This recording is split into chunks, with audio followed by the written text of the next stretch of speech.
కేవలం 11 సీట్లకే పరిమితమైన తర్వాత జగన్మోహన్ రెడ్డి చాలా కాలం పాటు సైలెంట్ అయిపోతారని అనుకున్నారు చాలామంది. ఎందుకంటే గతంలో 23 సీట్లే వచ్చినప్పుడు చంద్రబాబు కొంతకాలం సైలెంట్ అయ్యారు. ఆ తర్వాత మళ్ళీ ఆయన బౌన్స్ బ్యాక్ అయ్యే ప్రయత్నాలు చేశారు. అలా సైలెంట్ అయిపోతారు. కానీ జగన్ చాలా వరకు ప్రెస్ మీట్లు పెట్టడం కావచ్చు, వార్నింగ్లు ఇవ్వడం కావచ్చు అధికార పక్షానికి, రకరకాల హడావిడులు చేస్తూ ఆయన యాక్టివ్గానే కనిపిస్తున్నారు. అయితే మరి దానికి కారణం ఆయన ముందస్తు ఎన్నికలు, జమిలీ ఎన్నికలు వస్తాయని ఆయనకు ఉన్నటువంటి నమ్మకం, ఇన్ఫర్మేషన్ కావచ్చు, లేకపోతే ఇప్పటి నుంచి యాక్టివ్గా ఉంటేనే వచ్చే ఎన్నికల్లో మనల్ని మళ్ళీ నెత్తిన పెట్టుకుంటారు అనే ఫీలింగ్ కావచ్చు, కారణాలు ఏదైనా కావచ్చు. లేదా ఆయనకు సంబంధించిన కేసుల విషయంలో కూడా ఆయన యాక్టివ్గా ఉంటే రేపు పొద్దున్న జైలుకి పంపిస్తే ఆ సానుభూతి వర్కౌట్ అవుతుందని కాదు. ఏదైనా రాజకీయ నాయకులు రకరకాల ఎత్తుగడలు చేస్తారు. వాళ్ళు ఏది చేసినా సరే వాళ్ళ బెనిఫిట్ కోసం తప్ప మన కోసం ఉండదు. అది జగన్ అయినా, పవన్ కళ్యాణ్ అయినా, చంద్రబాబు అయినా. అయితే రీసెంట్గా అనేక సార్లు ఆయన ప్రెస్ మీట్ పెట్టి మాట్లాడుతున్నప్పుడు స్ట్రాంగ్ వార్నింగ్స్ ఇస్తున్నారు. తన క్యాడర్ని ఎవరైతే ఇబ్బంది పెడుతున్నారో ఆ క్యాడర్ వాళ్ళ పేర్లు నోట్ చేసుకోవాలి, రేపు పొద్దున్న అధికారంలోకి వచ్చిన తర్వాత వాళ్ళ తోలు చేసే కార్యక్రమం చేస్తామంటూ ఆయన చాలా స్ట్రాంగ్ వార్నింగ్స్ ఇస్తున్నారు. గతంలో జగన్ అధికారంలో ఉన్నప్పుడు కూడా తెలుగుదేశం, జనసేన నాయకులు, అట్లాగే ఆయన ప్రభుత్వం కూడా రకరకాల ఇబ్బందులకు లోన్ చేసింది. ఇప్పుడు కూటమి ప్రభుత్వం కూడా, పవన్ కళ్యాణ్, చంద్రబాబు ప్రభుత్వం కూడా, బీజేపీ ప్రభుత్వం, ముగ్గురు కలిపి ఉన్న కూటమి ప్రభుత్వం కూడా వైసీపీకి సంబంధించినటువంటి కింద స్థాయి నాయకులు అంటే కార్యకర్తలను తీవ్రంగా ఇబ్బందులు పెడతాం. ఒకళ్ళ మీద ఒకళ్ళు ప్రజల గొడవ వదిలేసి వీళ్ళ అవతల వాళ్ళని వీళ్ళు, యువతల వాళ్ళు ఎంతసేపు టార్చర్ పెట్టుకోవడం, ఇబ్బంది పెట్టుకోవడం, ఈ కార్యక్రమం నడుస్తుంది. అయితే దానికి జగన్మోహన్ రెడ్డి ఇచ్చినట్టు ఒక స్ట్రాంగ్ వార్నింగ్కి మైక్ పెట్టి ఈ మీడియా అడిగినప్పుడు పవన్ కళ్యాణ్ ఒక వికటాట్టహాసం చేశారు. ఆయన సడన్గా గట్టిగా నవ్వేసి లెట్స్ ఏం జరుగుతుందో చూద్దాం అని ఇంగ్లీష్లో చూద్దాం ఏం జరుగుతుందో అని కాస్త వెట్టకారంగా, అంటే వికటాట్టహాసం అని చెప్పుకోవాలి దాన్ని. జనరల్గా ఒక చిన్న చిరునవ్వు నవ్వటం వేరు, చాలా ఇదిగా, అంటే ఆయన దృష్టిలో దాని వెనక చాలా, ఆ నవ్వు వెనక చాలా బిగ్ మీనింగ్ ఉంది. త్వరలోనే అరెస్ట్ అయ్యి జైలుకి వెళ్ళబోతున్నాడు, అట్లాంటి వాడు చెప్తే మేము భయపడతామా అనే ఒక ఫీలర్ ఉందా, లేకపోతే ఏంటి పవన్ కళ్యాణ్ యొక్క ఉద్దేశం ఏంటి? నాకైతే ఇదే అనిపించింది. ఖచ్చితంగా త్వరలో జైలుకి వెళ్ళబోతున్నాడు, అట్లాంటి వ్యక్తి నాకు వార్నింగ్ ఇస్తున్నాడా అనే ఒక ఫీలర్ పవన్ కళ్యాణ్ యొక్క హావభావాల్లో నాకైతే అది కనిపించింది. మీకేమనిపించింది కామెంట్ చేయండి. అయితే నేను ఇక్కడ చెప్పదలుచుకుంది ఏంటంటే, జల్సా సినిమాలో ఒక డైలాగ్ ఉంటుంది. సరే, దీనికంటే ముందు వచ్చి ఆ డైలాగ్ కంటే ముందు ఏం చెప్తానంటే, నిన్న కూడా ప్రెస్ మీట్ పెట్టినప్పుడు సీజ్ ద షిప్, అప్పట్లో Pawan Kalyan seize the ship గురించి మాట్లాడితే దాని గురించి కూడా వెటకారం చేశారు జగన్మోహన్ రెడ్డి. సీజ్ అంటాడు, షిప్ అంటాడు, ఆ షిప్ ఏమైంది తెలియదు, సీజ్ ఏమైంది తెలియదు అని జగన్మోహన్ రెడ్డి కూడా నిన్న వెటకారం చేశారు పవన్ కళ్యాణ్. గతంలో ఎప్పటి నుంచో ఉంది పవన్ కళ్యాణ్ జగన్ మధ్య వైరం అనేది, ఎప్పటి నుంచో ఉంది. దత్తపుత్రుడు ఈయనంటూ పర్సనల్ లెవెల్కి వెళ్ళటం, పర్సనల్ లెవెల్లో భార్యల గురించి మాట్లాడడం, పవన్ కళ్యాణ్ కూడా భారీ ఎత్తున చాలా స్ట్రాంగ్ వార్నింగ్లు కూడా, ఇవన్నీ కూడా ఎప్పటి నుంచో ఉంది వీళ్ళిద్దరి మధ్య. అసలు జగన్ సీఎం అవ్వకూడదనే కాన్సెప్ట్తోనే ఎప్పటి నుంచో ఉన్నారు పవన్ కళ్యాణ్. అట్లాంటి పవన్ కళ్యాణ్ బీజేపీ, టీడీపీ మధ్య ఉప్పు నిప్పులా ఉన్న సిచ్యువేషన్ కూడా కలిపి మరీ ఆ కూటమిని ఫామ్ చేసి గెలుపుకి చాలా బిగ్గెస్ట్ రీజన్ అయ్యారు.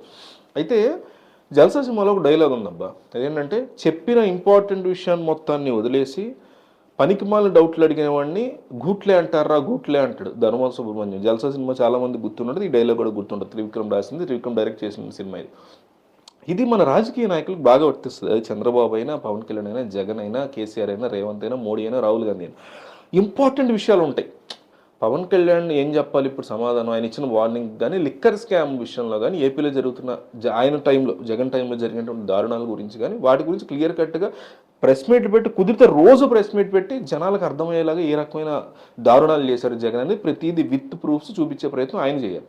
ఈయన ఏం చేయాలి, లేదు నేను అట్లా ఏం చేయలేదని ప్రూవ్ చేసుకుంటూ కూటమి ప్రభుత్వం ఏం చేస్తుందనే దాని గురించి ఆయన స్టైల్లో ఆయన చేయాలి. ఇది ఒక బాధ్యతాయుతమైన, చంద్రబాబు అయినా అంతే, ఒక బాధ్యతాయుతమైన రాజకీయ నాయకుడు లేదా రాజకీయ నాయకురాలు చేయాల్సిన ఫస్ట్ అండ్ ఫార్మోస్ట్ థింగ్ ఇది, ఇంపార్టెంట్ థింగ్ ఇది.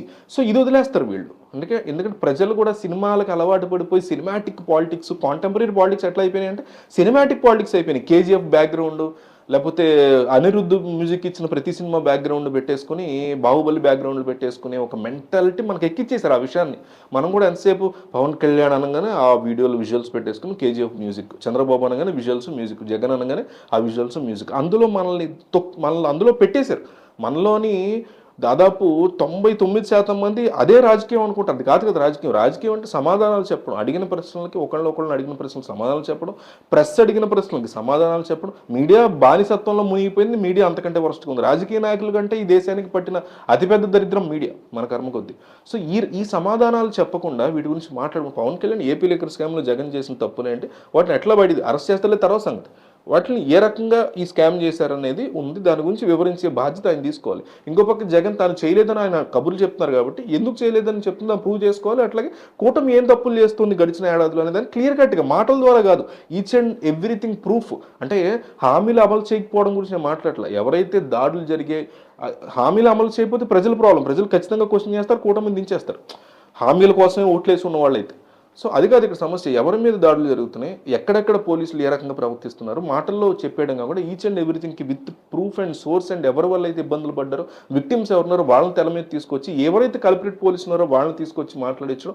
ఇది గతంలో కూడా, ఇప్పుడు అధికారంలో ఉన్న వాళ్ళు గతంలో కూడా జగన్ టైంలో ఇబ్బందులు పడినా వాళ్ళు చేయలేదు, ఇప్పుడు కూడా జగన్ చేయనటువంటిది. అట్లాగే స్కిల్ డెవలప్మెంట్ కేసు విషయం మీకు గతంలో గుర్తుంటే అప్పుడు కూడా చంద్రబాబు నాయుడు నేను చేయలే అంటారు, కానీ ఎగ్జాక్ట్గా ప్రూవ్ చేసుకునే ప్రయత్నాలు ఆయన చాలా తక్కువ చేశారు. ఆయన అనుకూల మీడియా, ఆయన అనుకూల సోషల్ మీడియా గురించి మాటలు తెర మీదకి వచ్చి ఇట్లా రేపొద్దున పవన్ కళ్యాణ్ అధికారంలో ఉన్నారు, ఇప్పుడు రేపొద్దున దిగిపోయారు అనుకోండి, ఆయన కూడా ఏదో స్కామ్ చేశారని రేపొద్దున ఎవరో గెలుస్తారు, జగన్ గారు కేఏ పాల్ గెలుస్తాడు, ఇంకెవరో గెలుస్తారు, వాళ్ళు ఇన్మే అలిగేషన్ చేశారు అనుకోండి, ఆయనే సరే బాధ్యతాయుతంగా ఆ టైంలో ఇది జరిగింది ఇలా జరిగింది అని ఓపెన్ డిబేట్లు పెట్టుకోవడం, మాట్లాడుకోవడం.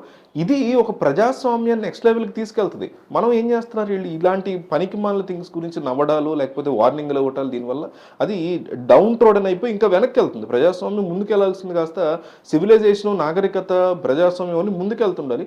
అవి ఇంకా ఇంకా ఇంకా కిందకు వచ్చేసి కేజీఎఫ్ సినిమాలే, కేజీఎఫ్ బ్యాక్గ్రౌండ్లో రాజకీయాలు అనుకునేటువంటి మళ్ళాంటి వాళ్ళని నమ్మించి పెట్టుకున్నారు. కాబట్టి ఈ డైలాగులు చెప్పడం, నవ్వడం, వార్నింగ్లు ఇవ్వటం, జగను ఈయన ఏదో నవ్వడం, ఇవన్నీ కూడా మనకి అవసరం లేని, మనకు అక్కర్లేని వ్యవహారం. అరెస్ట్ చేసుకుంటారా చేయరా అది కోర్టు జడ్జి చూసుకునే విషయం. కానీ ఏం చేశారు, స్కిల్ డెవలప్మెంట్లో ఆయన ఏం చేశాడు దాని గురించి ఇప్పటివరకు సరైన క్లారిటీ ఆ ప్రభుత్వం ఎవరైపోయింది. ఈయన ఏపీ లెక్క స్కామ్లో ఏం చేస్తే దాని గురించి ఈ ప్రభుత్వం అంటే అధికారులు కాదు, ఎవరిని చూసేది మనం ఓటేసాం, వాళ్ళు క్లియర్ కట్గా దాని గురించి ఒక డిబేట్ పెట్టడం, దాంట్లో ఎవరి మీద ఎలిగేషన్స్ ఉన్నాయో వాళ్ళు కూడా పార్టిసిపేట్ చేసి ఒక డిబేట్ లాగా జరగడం. ఇది ఈ దమ్ము ఈ రాజకీయ నాయకులకు లేదు, కేవలం ఒక ముసుగులో వీళ్ళు బతుకుతూ ఉంటారు నాకు అనిపించింది. సో పవన్ కళ్యాణ్ నవ్వు వెనక ఏ మీనింగ్ మీకు అనిపించిందో కామెంట్ చేయండి.